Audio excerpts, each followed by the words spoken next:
As a woman, imagine to have intercourse in a court to get divorced.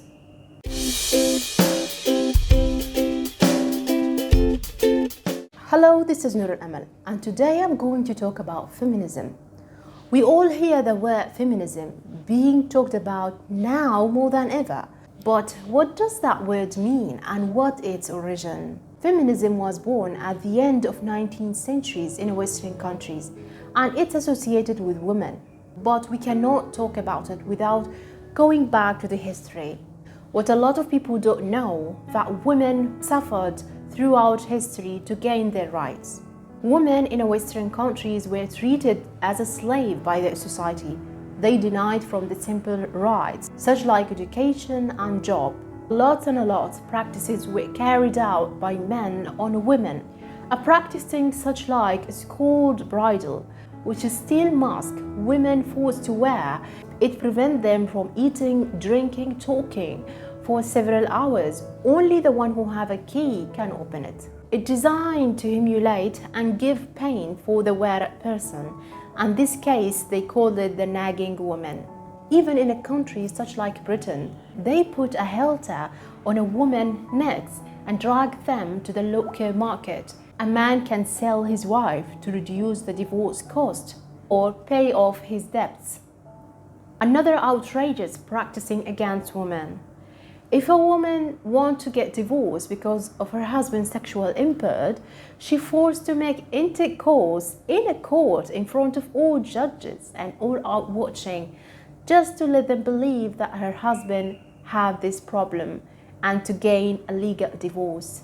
Meanwhile, in Islamic world, women had a lots of rights that Western ones did not have. They were treated with love and respect by society.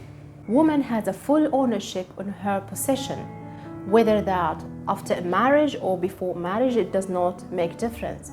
Women have a right to vote in elections and right to inherit.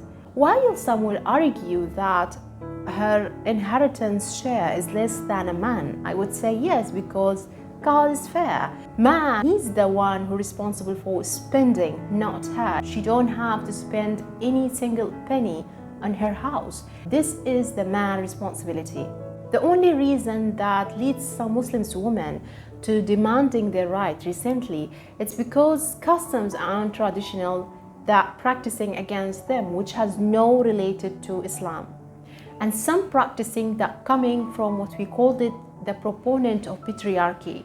Unfortunately, they use religion as a tool to explain their practicing against women. Western women continued to suffer until the end of American Civil War. Many theories have emerged supporting equality and end of slavery, including feminism. The classic and first feminism has a legal rights, such as education for a woman, a right to work, and a right to vote in election. But later on, the feminism objective was shifted from being about social right to became about identity. Because of the man's controlling rule over the marriage life and having a children is an obstacle for women to carry on her career life, it recommended by feminism that lesbianism is more forward way for a woman to live independently. And in case if any mistakes happen that contrast with the feminism principles, like for example having a relationship with a different sex, for example men, they handle that by facilitating the divorce procedures and give the right for abortion. They promote the idea of porn and financial independence from men. Because of the call of financial independence advocated by feminism, a woman cannot ask for any help from any one of men relatives, even if she needed. And that's where the concept of sexual objectifications and sugar phenomena have appeared. They treated women as a commodity to be used. And that's exactly what used to happen at the end of 19th centuries, as I mentioned, that men can sell their wife in a local market.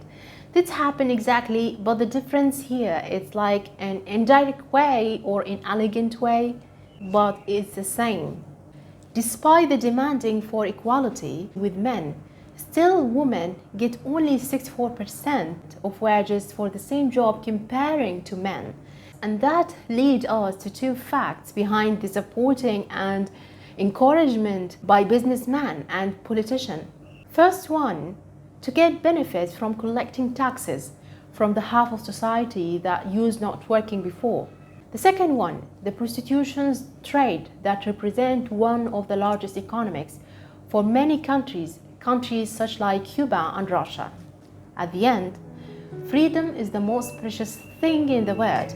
Every human being in this earth should be treated fairly, with respect and dignity, because treated unfairly will be resentful and rebellious, and most likely to derail from the right path to the wrong one.